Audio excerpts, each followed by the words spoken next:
Hi, everyone from Southern California, even though I have the Golden Gate Bridge behind me there. Our speaker tonight is Dr. KaChun Yu.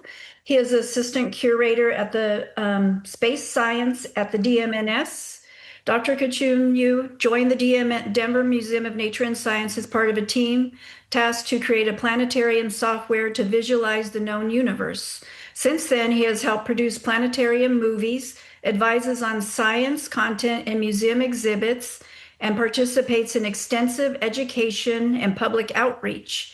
His research interests include studying how to teach astronomy with digital planetariums, the use of storytelling in education, and the evolution of young star clusters. His presentation tonight will be on the Vera C. Rubin Observatory. Dr. Yu will discuss the American astronomer Vera C. Rubin and her pioneering contributions to astronomy, as well as the namesake observatory, which houses the largest camera ever constructed. The Vera C. Rubin Observatory went online in the summer of 2025. This innovative observatory will change our understanding of the universe and tackle the biggest questions in modern astrophysics. And now I present Dr. Yu, and I'm really excited for this presentation tonight. All right. Well, thank you for that wonderful introduction, July. And how's everybody doing tonight? All right. Well, I'm really happy to be here. I don't think I've ever given a talk at the Denver Astronomical Society before, so it's fun to be hanging out with all of you. And as you heard in the introduction, the talk today is about both the astronomer, Vera Rubin, as well as the observatory that's named after her. And so for tonight, I hope to cover, who she was, what does she do, and what is the Vera Rubin Observatory, and finally, what do astronomers hope it will help them learn about the universe. And so and I will be covering, interestingly enough, when I give talks, it's rare that I go into much detail about an astronomer's life, because oftentimes, unless you go and read a biography, most of the time we don't know very much about, let's say, Edwin Hubble's life. Although actually, if you do read a biography of him, he has a really interesting life as well. But when I started reading up about Vera Rubin, I thought, well, this is like an amazing person, and I think more people should know more about her and why she was so inspirational to so many, and why the American society and American astronomers wanted an observatory named after her. And so let's go back to who she was. Before she became an astronomer, she was born in 1928 as Vera Florence Cooper. And at a very young age, she knew she was interested in science, and she knew she was interested in astronomy. And so she would go to the library and check out the adult books, which are the ones that you had to be 12 or over to check out, in order to learn more than what she was learning from the children's books. And she remember growing up, and her family was in Washington, D.C., and her older sister, shared a bedroom. And because she was the younger sister, they slept in the same bed, and the bed was right up against the window. And so, of course, the older sister got to sit on the outside so that she could leave the bed as quickly as possible, and she got stuck by the window. But that meant that she was able to look outside, look out into the sky, and she noticed the stars would change their positions over the course of the night. And so that was, one of the cues for her that, there's something interesting going on in the universe, and she wanted to learn more about that.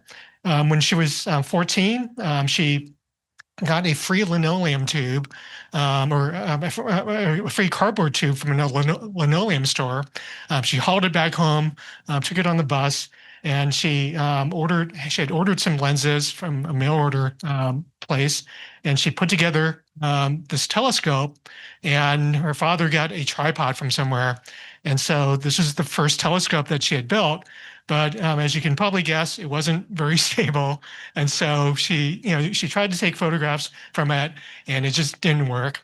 And so that photo that you see is not from this telescope. It was just her leaving a camera on a long exposure pointed at the sky. And so she was able to learn, later after um, her early times, spent looking at the night sky from her bedroom window, how exactly the stars move over the course of the night. Well, she wanted to become an astronomer, but she faced lots of obstacles, as you can imagine, growing up as a teenager in the 1940s.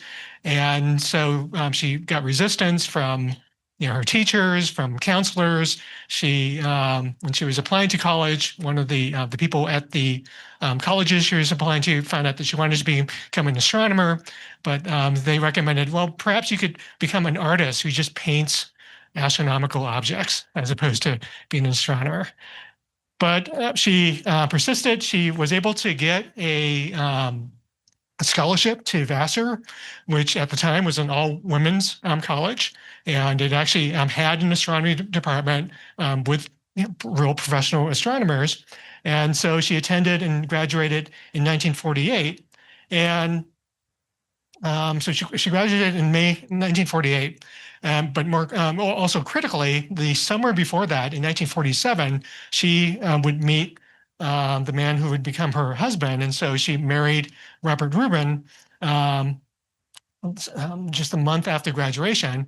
And they were actually introduced by their parents because they were living, both families, or the parents were both Robert and Vera were living in the same apartment complex, and so the mothers just ran into each other, and they started talking. And one said, "Well, my daughter goes to Vassar," and then the other said, "Well, my son goes to Cornell." And so that's how they started talking. And so they got their kids to get introduced to each other.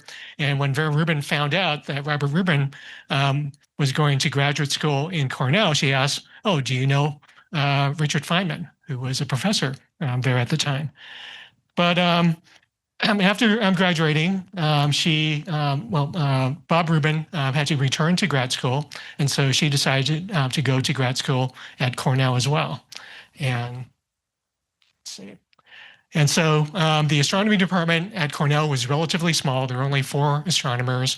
And but she started taking physics classes as well. And so not only was Richard Feynman there, but Phil Morrison and Hans Bethe were there. So you had these amazing physicists, people who had worked on the Manhattan Project, all teaching there. And in 1950, she published her master's thesis, Defense.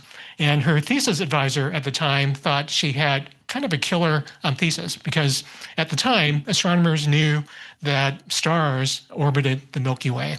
So that was a recent discovery by Jan Oort. And there was a question then, what about galaxies, these distant nebulae, these island universes, that they also orbit a central point in the universe? And today we know, galaxies don't orbit around a center, but at the time, in the early 1950s, this was an open question. So her thesis advisor had some data, and she started to work through this data to try and answer this question. And so she ended up finding an answer that was actually really intriguing, that seemed to suggest that, yes, at least based on this small sample of galaxies, they do seem to orbit around a common central point. And so her advisor told her, "Wow, this is a really amazing result. I think we should present this at the American Astronomical Society meeting, which is coming up at the end of the year in Haverford, Pennsylvania. But because you're pregnant and you're supposed to be giving birth at the end of October, November, obviously you can't go, so I will go and present in your place." And so this is actually something that's quite common. Not so much today, but back then, especially if you were a women scientist and you were working for a supervisor who was almost always a man, It was very common for, and this would be true even if you weren't necessarily a woman, but your supervisor could easily take your work and take all the credit for it. So I remember reading some early papers from the 1920s or 30s where the first author would just be there'd be only one person listed in the authorship of the paper, and then towards the end you might get an acknowledgement for the person who actually did all the work. And so this is very common, but Vera Rubin just said, no, I'll go. So she just squashed that right there. And what happened was it actually it involved a really complex effort for her to go to the American Astronomical Society meeting, AAS meeting. So she ended up, let's see, did I have that information here? Yeah, so her son was born at the end of November, and the meeting basically took place a month later. That's when she gave her talk. And in order for her to do that, so, Vera Rubin and her husband, Bob, were living in Ithaca because they were both attending Cornell. And so her parents drove up from Washington, D.C., since neither of them had a car. And they drove them to, I think, Pittsburgh or Philadelphia, which was about 10 miles from Haverford. And that's where the other set of grandparents lived. And so they basically dropped off the newborn with the grandparents. All the grandparents stayed at that place. And then Bob Rubin then drove Vera to the conference, and he left her to go in because he didn't have, he couldn't attend the meeting. So he basically sat outside and waited in the car while she gave the talk. And so it turned out that she kind of made a splash at the meeting because she presented to a room full of astronomers, many of whom were extremely critical of her work. And you kind of got the sense that perhaps it wasn't entirely due to just the science, although Martin Schwarzschild was gave her good advice. He was very positive. And now what was really interesting was that there was a reporter that was reporting on the meeting. And so obviously that reporter decided to write up about the most interesting and kind of result that came out of the meeting, which was Vera Rubin's talk about these rotating galaxies. And so this was picked up by this is an Associated Press reporter. So this article showed up in newspapers all around the country. So this is from the Modesto Bee in California, and I think this might have been the next day or the day after. And so if we zoom in, here's the title: "Women Startles Astronomers with Theories," and then the next headline is even better. I mean, this is probably my favorite: "Young mother has own theory of universe." So. Obviously, the reporter couldn't get around the fact that not only was it a woman presenting on the science, but oh my God, it's a mother of all things. And so after she finished, this is her getting her master's, but right about that time, her husband Bob finished his PhD, and he got a job at the Applied Physics Laboratory in Johns Hopkins. So that's they're able to move back to the DC area. And she also realized that she could actually go to graduate school at Georgetown University. And at the time, you could actually go to night school for grad programs. And so she attended graduate school and got her PhD in 1953, so just a few years later. And to again show you how much support she had from Bob, by then she had two young kids, not just one. And she basically, stayed home and raised the kids, was a housewife during the day. And on the 2 days that she had classes, Bob would, pick up her mother, drive when he came home from work, and then drive home. Vera's father would drive separately from work, and both of them, her parents, basically take care of the kids. And then Bob would drive Vera to Georgetown so that she could take her night class. So it was 10 miles. It was across town. And he would eat dinner in the car while she went and took her classes. So she, again, Bob was waiting for her um, to um, to get her education at this point.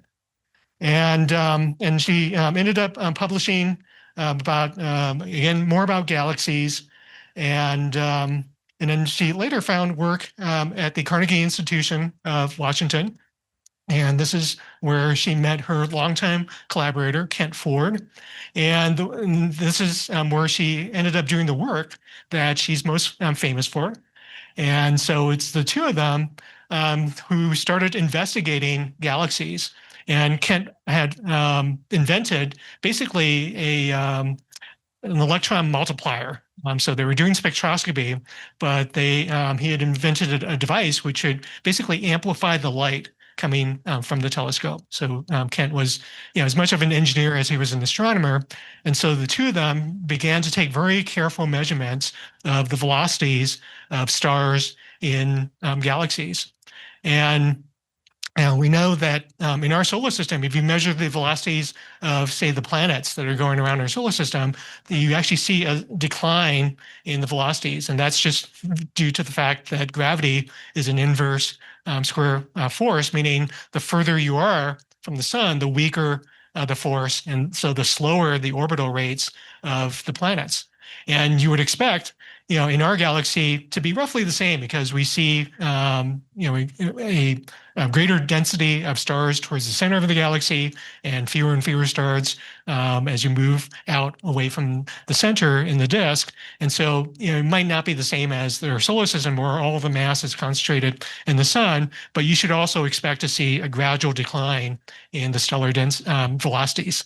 And so this is what they saw. Actually, they're looking at not our galaxy. I'm sorry, I misspoke, but at other distant galaxies because obviously it's a lot more difficult to measure velocities in our galaxy with everything in the way. So this is a plot showing the stellar motions, the stellar velocities in the Andromeda galaxy M31, and what you see is instead of the velocities dropping with distance, they basically there's a slight hump here, but then they kind of flatten out.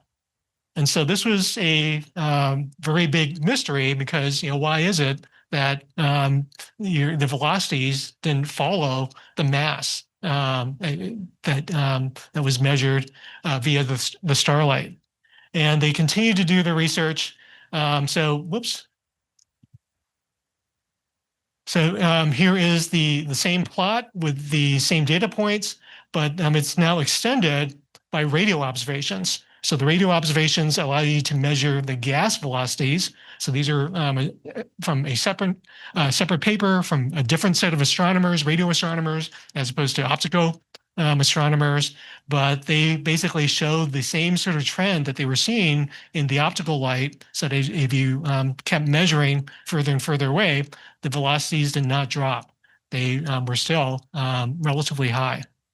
And there wasn't one paper that conclusively showed this effect. They had to work on measuring and these are called rotation curves, the so-called rotation curves of lots and lots of galaxies. So here's one paper where you're seeing, on the order of 15 or more rotation curves of many different galaxies. And you're seeing the same sorts of behaviors. And by the 1970s, this was becoming sort of indisputable that this was happening. Other astronomers were confirming this. And so one way that you can interpret this is that there is hidden matter that's in orbit around these galaxies that are not visible. They're not glowing in visible light. They're not emitting radio waves. And this so-called dark matter provides enough matter, enough gravity, enough mass to keep the velocities of the matter in these galaxies, in these rotation curves, more or less flat. So you have more or less roughly the same velocity no matter how far out you are. So this was the first observational evidence for dark matter. And Vera Rubin and Kent Ford and other folks doing similar work starting in the 1960s into the 70s and 80s and even all the way to today has continued to confirm the existence of this mysterious hidden matter. And so, in recognition of her revolutionary work in That's discovery me muted. No, you don't. in discovering evidence for dark matter, Vera Rubin was awarded or was elected to the National Academy of Sciences, which is the highest.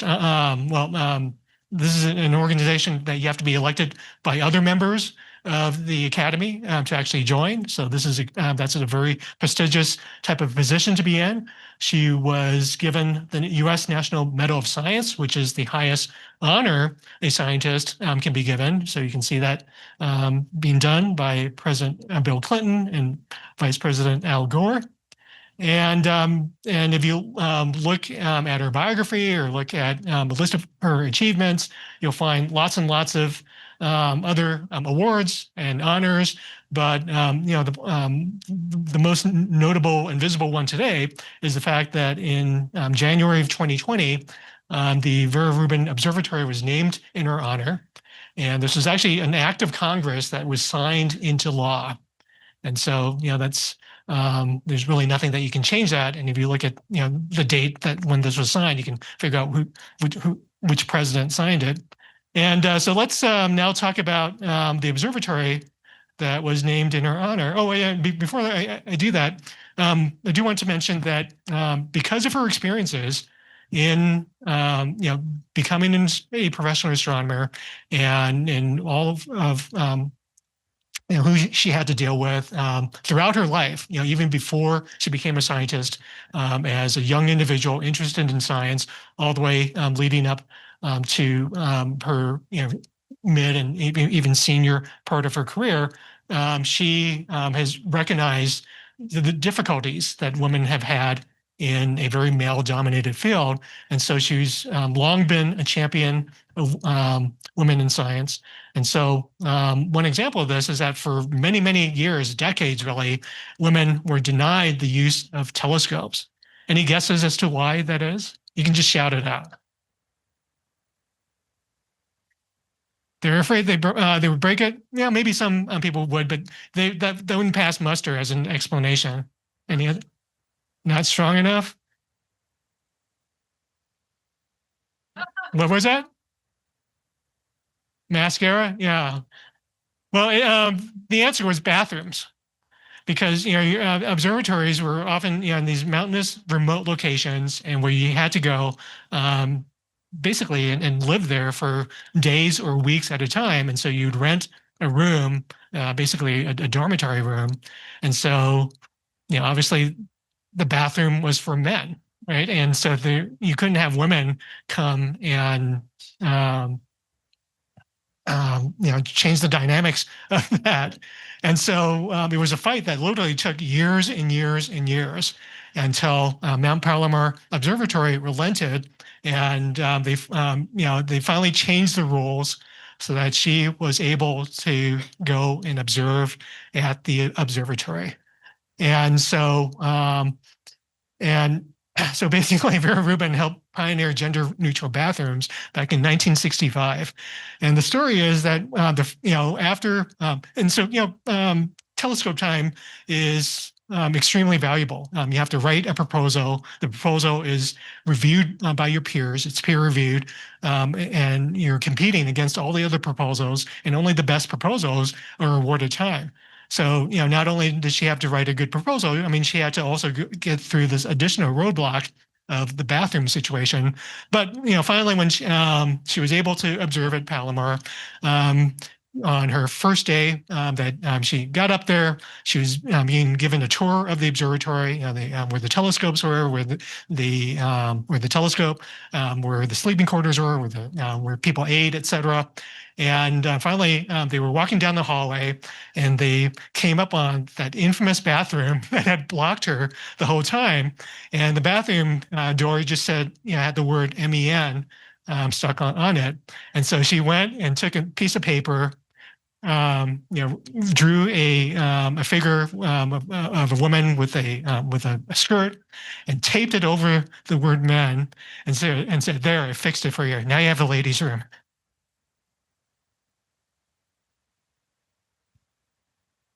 All right, so let's talk about the observatory that's named after her, the Vera C. Rubin Observatory, and also talk about the survey that that is its main purpose, its main goal.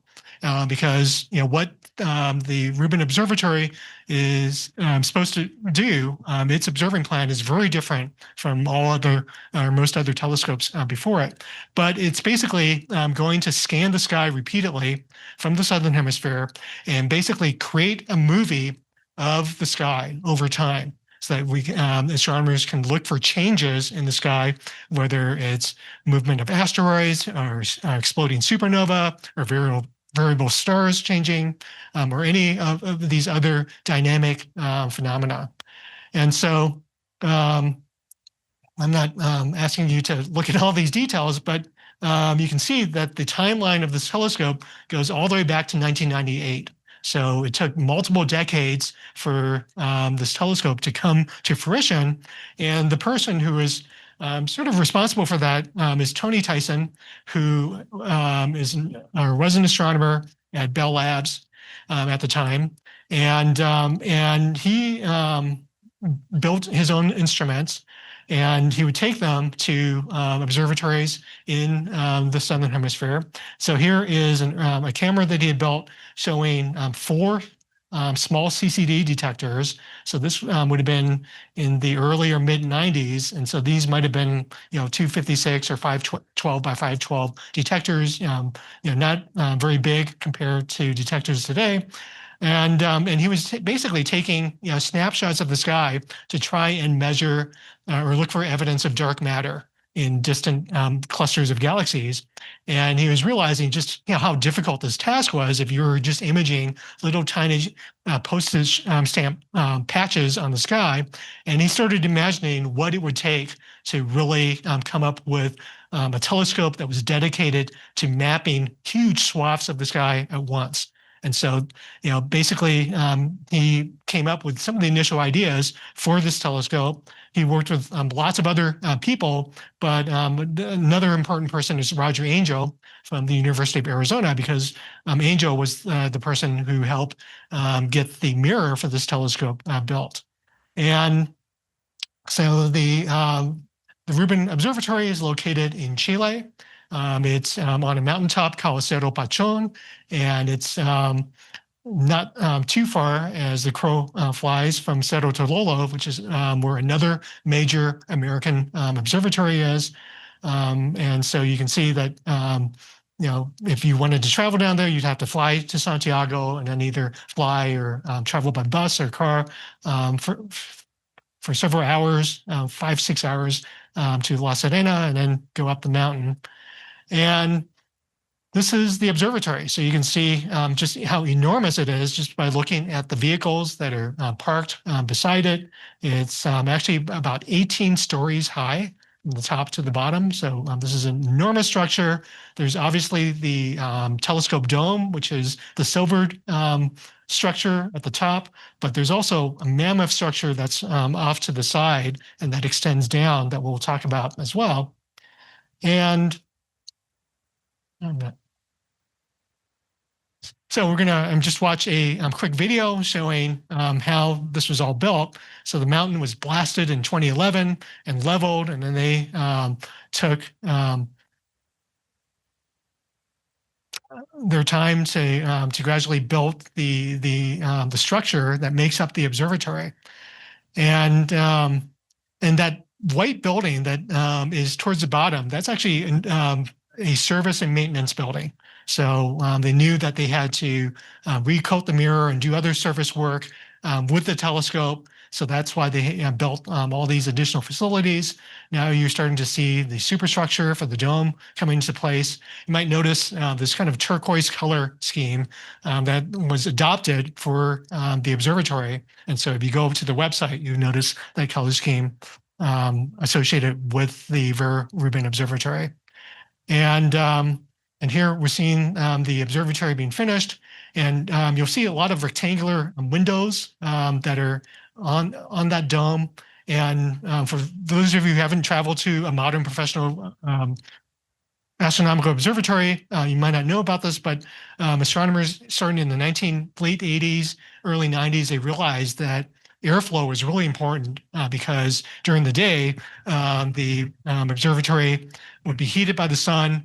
And so you wanted to vent that warm air as quickly as possible as night fell, because you don't want whirling motions of warm air to destroy your scene. So it's those vents are actually very, very important. But as I said, the idea is to really capture the cosmos. And there are three really important parts to this goal. One is this novel three-mirror design of the observatory. And then the second part is the idea that you have basically the largest digital camera that's ever been built. And then finally, the ability to see really, really faint objects, to be able to measure these distant galaxies very quickly. Because one of the goals was, going back to Tony Tyson's goal to measure dark matter and to find that dark matter. So let's talk about the telescope design. First, you can see how compact the telescope is. It's not like this giant tube that sticks out. It's pretty stubby looking. And the mirror itself actually consists of three separate mirrors. So we have light coming down from the sky. It hits this primary, and it gets reflected through a secondary. But the tertiary mirror is actually built into the middle part of the primary. So that's a very novel design. And let's look at exactly how that works and with the video. So this is a video from the observatory.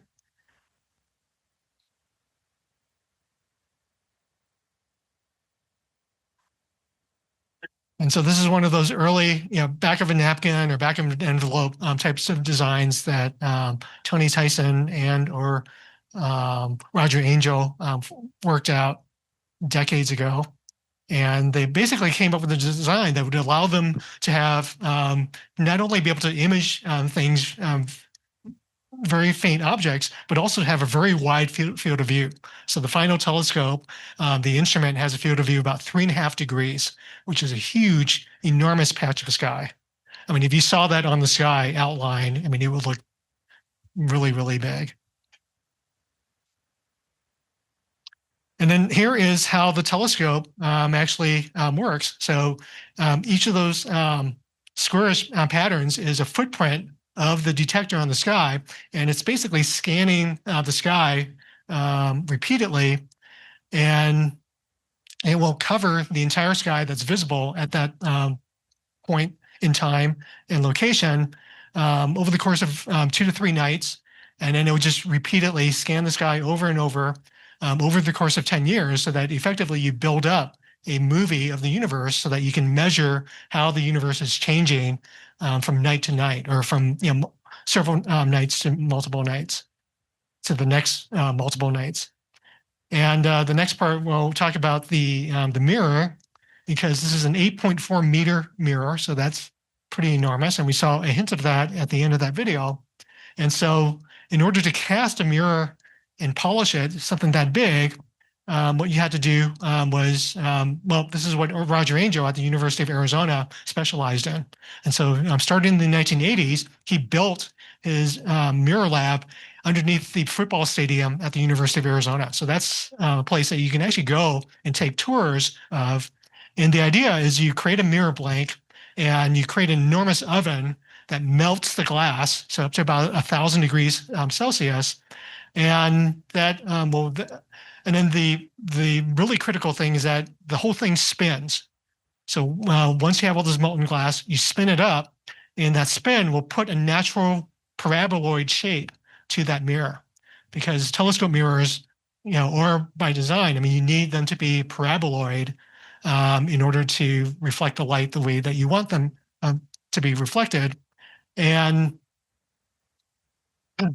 so by spinning it, you've basically removed a lot of the work of polishing and grinding the mirror. Although, as you'll see in this video, they still remove something like 5 tons of glass from the polish and grinding. Yeah, so here it is. And I think the video is kind of jerky because we're doing Zoom at the same time. And then finally, they took this enormous mirror and packed it into a shipping crate and shipped it off to Chile. And once they got there, that's when they had to actually code it to create the mirrored surface. So here is a bigger picture of one that we saw earlier in the video of everyone in the mirror lab. And I'm guessing, the people in the center are the more important ones, the PIs on the project. So I think I see Tony Tyson in there, and I'm not sure I recognize, that might be Roger Angel on the right. So how was the mirror coded? Well, this is where that giant maintenance and service building that we talked about earlier come into play. So a German company made this enormous coding facility at the bottom of that building. So it's this 140-ton machine that basically sprays molecules of coating, whether it's silver or aluminum or adhesion. So there's this adhesion layer of nickel chromium that was applied. And you can, and then here comes the silver. So you can see how it went from, dull to the silver layer. And then they added another adhesion layer because then after this adhesion layer, they're going to put on a protective layer. And so they're the primary and tertiary are one mirror. And then, okay, and here comes the mirror that comes out. And this is always really breathtaking to see this.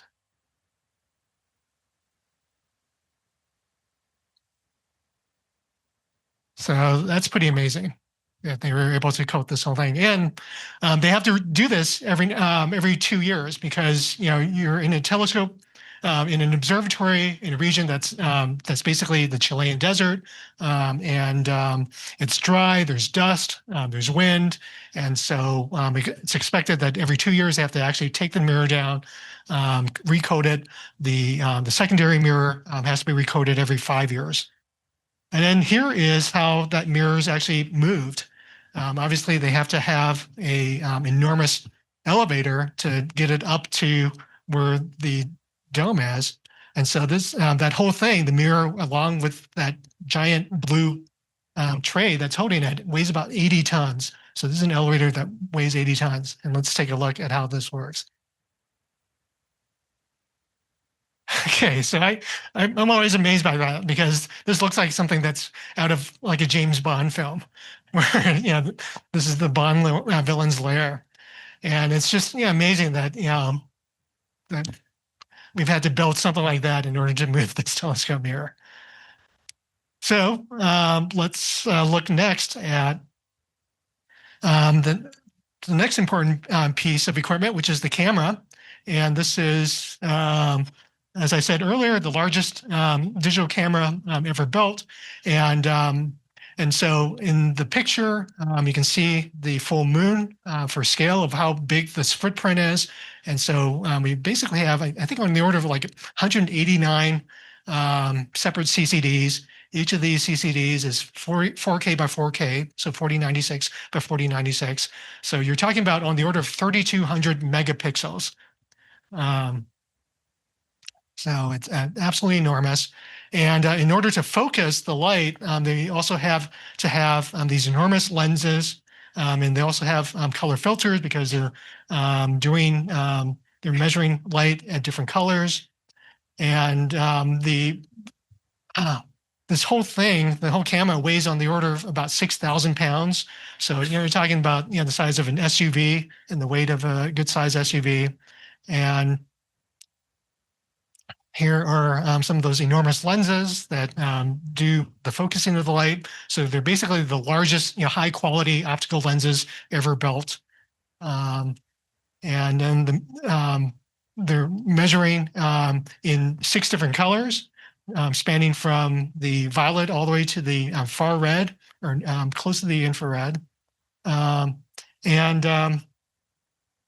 then the filters are these enormous things that are about 30 inches across, and they have this mechanism that allows them to change a filter relatively quickly. So this shows you how that works, where they swap one filter into place. So literally seconds is how long that's supposed to take. And then, like I said, it takes about 3 nights for it to scan the night, and it'll just repeatedly scan the night sky over 10 years. And the goal is to create this movie or a time lapse movie of our universe. And so what's exciting is that it's expected to detect basically about 20 billion galaxies over the course of 10 years. And it will allow us to observe kind of the connections between galaxies. But last summer, the Rubin Observatory released the first public image based on the kind of the first observations. And many of you might have heard about this, seen news releases about this. And this is of the Virgo supercluster. And normally we think of the Virgo cluster as being a cluster of about 2,000 galaxies. But what's really exciting about this is that, if you think about it, you're seeing a pencil beam, or, this is more like a big fat Sharpie beam into space. And not only are you seeing these foreground galaxies of the Virgo supercluster, but every single smudge, every faint blob that's in this image is a more distant galaxy, because you're seeing far beyond where the Virgo cluster is. And, if you're interested in exploring that yourself, I'll have a link at the end showing how you can see that. Now, as the Rubin Observatory is scanning the night sky, it's also seeing everything that's in the way of those distant galaxies, whether it's stars in our own galaxy or objects in our own solar system. And so it's expected to find basically millions of new objects in our solar system as well. So here is an example of how that's done. We know that asteroids will orbit the sun, and so we see them changing positions from night to night. And so you can basically start tracking and measuring the positions, and then inferring the orbital parameters of all these asteroids. And so basically over the course of a week, they basically discovered 1,000 new asteroids in just the first night. And then they got out to about 2,000 by the end of the week. 2,100. So here they are.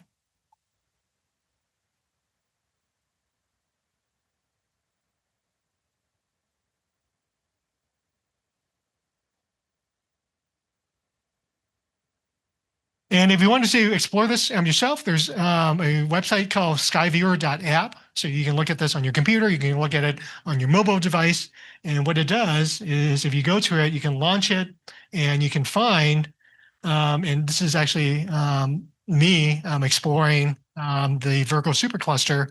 I can't remember how many tens of thousands of pixels across this is, but you can basically zoom down all the way to the highest resolution of the image, and keep flying around and exploring it.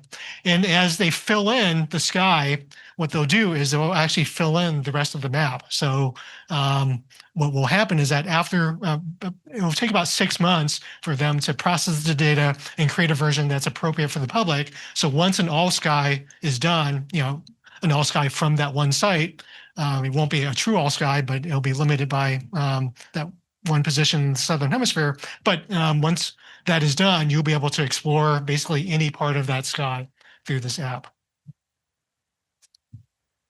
And then another feature that was just released just a few months ago is a solar system explorer. So this is a way to explore objects that were discovered by the Rubin Observatory in the solar system.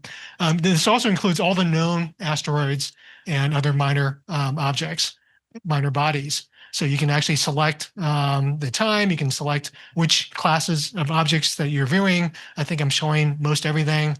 And then you can also change, oh yeah, here we go. I'm setting just the Rubin objects. And that might be the end of the video. And then again, just a few months ago, there was a press release about how the Rubin Observatory was finalizing their real-time monitoring system. So they basically have a pipeline set up where they're computing changes in different, all parts of the sky that are visible from one night to the next, or from when the last image was taken of that patch of sky versus the current patch. And they basically generated 800,000 alerts on the night of February the 24th. So that tells you how many different, so in that course of one night's observing, this is how many changes they noticed in variable star brightnesses, in new supernovae, in an asteroid shifting position incrementally in the night sky. And here's a little video showing, let's see how this works. So a lot of this does use machine learning to help identify galaxies and to help also identify how supernova not only brighten, but they also decay using very well-known and established, brightening and decay profiles. And so you can see how they're able to generate more than 7 million alerts over the course of that single. Actually, I'm not sure if I think it is over the course of the night, so it might be confusing to say that it's over just that single footprint. All right, so I'm going to end with Vera Rubin, since we started with her. And I think this quote from her is very apt. Don't shoot for the stars. We already know what's there. Shoot for the space in between, because that's where the real mystery lies. And that's a very apt quote, not only about discovering and trying to learn more about dark matter, but I think that's very apt for the field of astronomy in general, because whenever we've launched a spacecraft to explore our own star or another planet, or have new toys here on Earth or in low Earth orbit, pointing out into space, we know we always find something new, because those new instruments are looking in the gaps of where we had looked before. And if you look online, you'll find people have compiled lots of interesting quotes and relevant quotes from Vera Rubin, and I'd like to end with a few of these. I live and work with 3 basic assumptions. There is no problems in science that can be solved by a man that cannot be solved by a woman. And these are all things that she lived and learned was true. Worldwide, half of all brains are in women.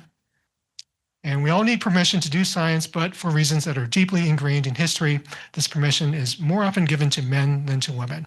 And I think some of these quotes are really instructive, especially when you have learned about her own life and how she persevered and struggled herself, and she had to overcome resistance.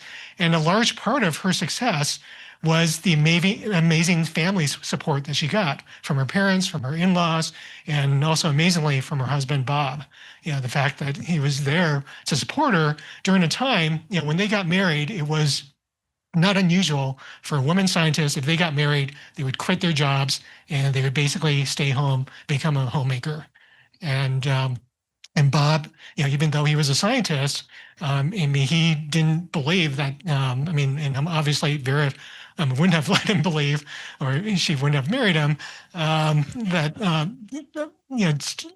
she wouldn't have wanted to go down that path. And so I think it begs us to also consider all those other people who may not have the same sort of support structures that she had in her life, and to think of how we might ourselves support people who might not have the same sort of support in the sciences. And I think that's something the Denver Astronomical Society, that's part of your valuable work when you host star parties and you go out and connect with communities, because hopefully you're not discriminating against who comes to your parties. But I think we can all do our own part in supporting the next generation of scientists. So with that, I want to thank you for coming to this presentation tonight, and I'm happy to take questions.